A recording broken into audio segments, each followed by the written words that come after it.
ADGP MR Ajith കുമാറിന് clean chit നൽകിയ report മടക്കി വിജിലൻസ്. കൂടുതൽ വ്യക്തത വേണ്ടതിനാൽ വിശദമായ അന്വേഷണം നടത്തി ഫയൽ നേരിട്ട് ഹാജരാക്കണമെന്ന് വിജിലൻസ് ഡയറക്ടർ യോഗേഷ് ഗുപ്ത നിർദ്ദേശിച്ചു. Thiruvananthapuram special investigation unit SP ആണ് അന്വേഷണം നടത്തിയത്. വിവരങ്ങളുമായി ടിൻഡു ദാസ് ചേരുന്നു. ടിൻഡു, എന്തെല്ലാം കാര്യങ്ങൾ ചൂണ്ടിക്കാട്ടിക്കൊണ്ടാണ് ADGP MR അജിത് കുമാറിന് ക്ലീൻ ചിറ്റ് നൽകിയ റിപ്പോർട്ട് ഇപ്പോൾ മടക്കിയിരിക്കുന്നത്?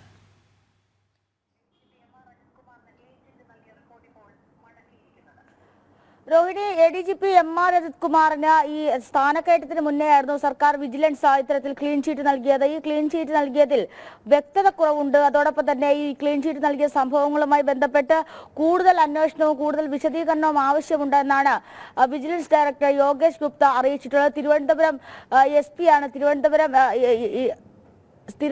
SP ആണ് ഈ വിഷയത്തിൽ വിശദമായിട്ടുള്ള അന്വേഷണം നടത്തി റിപ്പോർട്ട് സമർപ്പിച്ചത്. ഈ റിപ്പോർട്ടിൽ വ്യക്തത കുറവ് കണ്ടതാണ് ഇപ്പോൾ വിജിലൻസ് ഡയറക്ടർ തന്നെ പറയുന്നത്.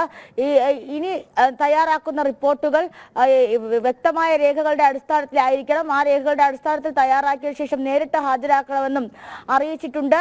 കഴിഞ്ഞ കാലങ്ങളിലായി ADGP MR അജിത് കുമാറിനെതിരെ വരുന്ന സാമ്പത്തിക ക്രമക്കേടുകളിലാണ് വിജിലൻസ് അന്വേഷണം നടത്തിയത്. ഈ ADGP DGP ആയിട്ട് സ്ഥാനക്കയറ്റം കയറുന്ന സമയത്ത് തന്നെ ഇത്തരത്തിൽ അന്വേഷണം നടക്കുന്നത്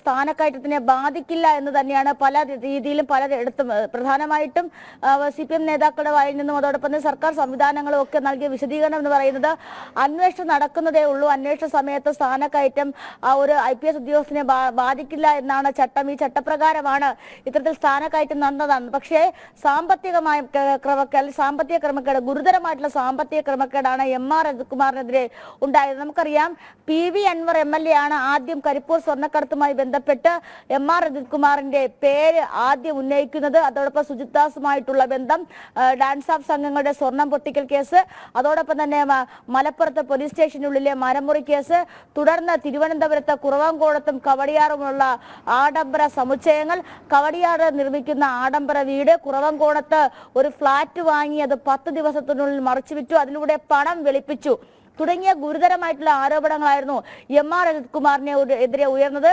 അതോടൊപ്പം തന്നെ തൃശൂർ പൂരവുമായി ബന്ധപ്പെട്ട വിവാദങ്ങൾ വേറെ. നിലവിൽ ഇപ്പോൾ വിജിലൻസ് അന്വേഷണം നടത്തിയത് ഈ സാമ്പത്തിക ക്രമക്കേടുകളിലാണ്. ഈ നേരത്തെ പറഞ്ഞ ഈ 3 സംഭവങ്ങളിലും, കരിപ്പൂര്, മലപ്പുറം, അതോടൊപ്പം തന്നെ തിരുവനന്തപുരത്തെ അനധികൃത സ്വത്ത് സമ്പാദനം, ഈ 3 കാര്യങ്ങളിലും വ്യക്തമായിട്ടുള്ള തെളിവുകൾ നൽകാതെ അല്ലെങ്കിൽ സാധൂകരിക്കപ്പെടാതെയാണ് MR അജിത് കുമാറിന് ക്ലീൻ ചീറ്റ് നൽകിയതെന്നാണ് വിജിലൻസ് ഡയറക്ടർ യോഗേഷ് ഗുപ്ത കണ്ടെത്തിയിട്ടുള്ളത്. അങ്ങനെയെങ്കിൽ ക്ലീൻ ചീറ്റ് നിലവിൽ അംഗീകരിക്കാൻ സാധിക്കില്ല. അത് മടക്കിക്കൊണ്ട് ഇനി പുതുതായിട്ട് അല്ലെങ്കിൽ അത്തരത്തിൽ വ്യക്തമായിട്ടുള്ള തെളിവുകൾ ശേഖരിച്ചുകൊണ്ട് സാധൂകരിക്കാവുന്ന രീതിയിലുള്ള രേഖകൾ സമർപ്പിച്ചുകൊണ്ട് വേണം ഇനി റിപ്പോർട്ട് സമർപ്പിക്കാൻ. ഈ റിപ്പോർട്ടിന്റെ അടിസ്ഥാനത്തിലായിരിക്കും ഇനി ADGP MR അജിത് കുമാറിന് ഇത്തരത്തിൽ ക്ലീൻ ചീറ്റ് നൽകണമോ വേണ്ടയോ എന്ന കാര്യത്തിലേക്ക് എത്താൻ. എന്തായാലും MR അജിത് കുമാറിന് ക്ലീൻ ചീറ്റ് നൽകിയ വിവാദം വലിയ രീതിയിൽ പാർട്ടി മുന്നണിയിലൊക്കെ ചർച്ചയാകുകയും എതിർപ്പൊക്കെ ഉയർന്നിരുന്നാൽ നിലവിൽ ഇപ്പോൾ ക്ലീൻ ചീറ്റ് മടക്കിക്കൊണ്ടാണ് വിജിലൻസ് ഡയറക്ടർ തീരുമാനത്തിലേക്ക് എത്തിയിട്ടുള്ളത്. ശരി ടിൻഡു. ADGP MR അജിത് കുമാറിന് ക്ലീൻ ചിറ്റ് നൽകിയ റിപ്പോർട്ട് മടക്കി വിജിലൻസ്.